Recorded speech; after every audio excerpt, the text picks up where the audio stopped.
Hello students, this is अभय अग्रवाल और अपन लोग करेंगे क्वेश्चन नंबर 40 चैप्टर नंबर 8 यानी कि वर्क पावर एनर्जी की एक्सरसाइज का, है ना। तो a block of mass 1 kg is placed at the point A of a rough track shown in figure. तो ये जो ए से लेकर बी वाला जो ट्रैक है वो रफ है, ठीक है। और ये जो ब्लॉक रखा हुआ है वो 1 kg का है, ठीक है।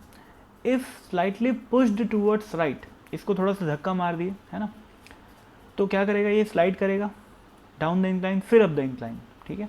और ये बोला हुआ है कि it stops at the point B of the track, यानी कि यहाँ पर आने के बाद ये ब्लॉक स्टॉप हो जाता है, यानी कि फाइनल वेलोसिटी इसकी 0 हो जाती है। और शुरू में इसको सिर्फ पुश किए हैं अपन, तो इसकी वेलोसिटी ऑलमोस्ट क्या होगी, 0 होगी, यानी कि इनिशियली और फाइनली दोनों इस ब्लॉक की वेलोसिटी क्या है, 0 है, ठीक है।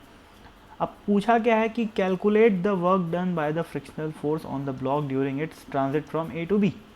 तो इस पूरे ए से बी तक के मोशन के दौरान what is the work done by friction, ये हमारा सवाल है, ठीक है।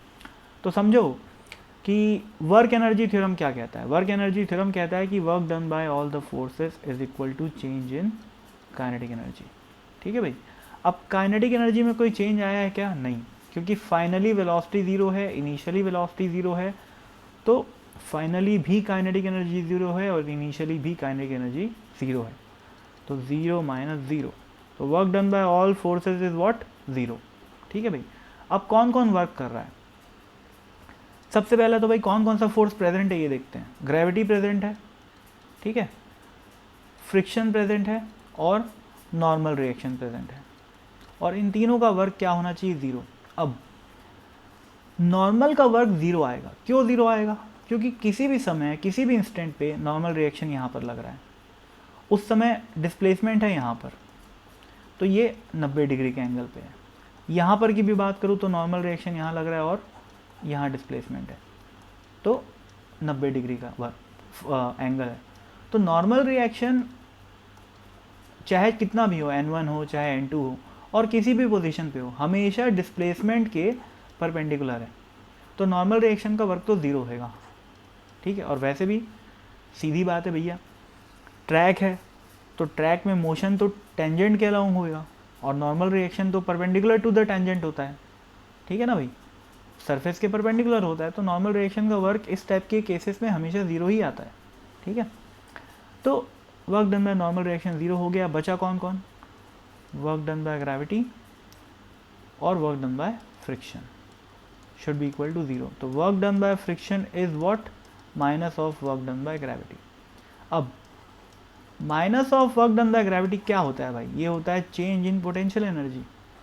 पोटेंशियल एनर्जी की डेफिनेशन ही होती है कि minus of work done by conservative force, और gravity is a conservative force, तो minus of work done by gravity is what, change in potential energy. कौन सी potential energy, gravitational potential energy, ठीक है भाई। तो work done by friction is nothing but change in gravitational potential energy. वो किसके बराबर हो जाएगा, you final minus you initial, ठीक है भाई। डेल्टा यू क्या हो जाएगा, final potential energy minus initial potential energy, ठीक है। अब मैं काम करता हूँ, इस हॉरिजॉन्टल लेवल को ग्रेविटी का रेफरेंस मान लेता हूँ, मतलब ग्रेविटेशनल पोटेंशियल एनर्जी का रेफरेंस मान लिया, तो यू एफ क्या हो जाएगा भाई, मास जो कि 1 है इंटू जी इंटू एच, एच कितना है 0.8 है, ठीक है, ये यू एफ हो गया, minus m g h again, है ना, तो मास कितना है 1 इंटू जी इंटू एच जो कि कितना है 1 है, ठीक है भैया। तो ये क्या आ गया 0.8 माइनस 1 यानी कि 0.2 जी, ठीक है, माइनस साइन रहेगा यहाँ पर, है ना भाई, 0.8 माइनस 1 के तो माइनस 0.2 आएगा, तो minus 0.2 into g is the work done by gravity, तो ये कितना हो जाएगा माइनस 2 जूल्स, ठीक है ना भाई।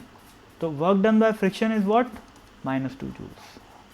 बिल्कुल बेसिक है ये पूरा जो अपन किए हैं, उसमें क्या कर रहा हूँ मैं, सीधा वर्क एनर्जी थ्योरम से स्टार्ट किया और मैनिपुलेट करते करते यहाँ तक आ गया, ठीक है ना भाई। तो कोई खास बात नहीं, वर्क डन बाय फ्रिक्शन आ गया माइनस 2 जूल्स। अब ऐसा हो सकता है कि जी को 9.8 लेने से आंसर आ रहा हो, है ना, तो पीछे आंसर 2 जूल्स दिया होगा तो जी की वैल्यू 10 लेनी है, और अगर पीछे आंसर 19.6 लिया हो, मतलब सॉरी 1.96 जूल्स दिया हो माइनस साइन के साथ, तो 9.8 लेने से सही आंसर आएगा। तो जी का हेर फेर हो जाएगा, कोई खास बात नहीं है वो। ले देंगे -0.2 into g is the answer.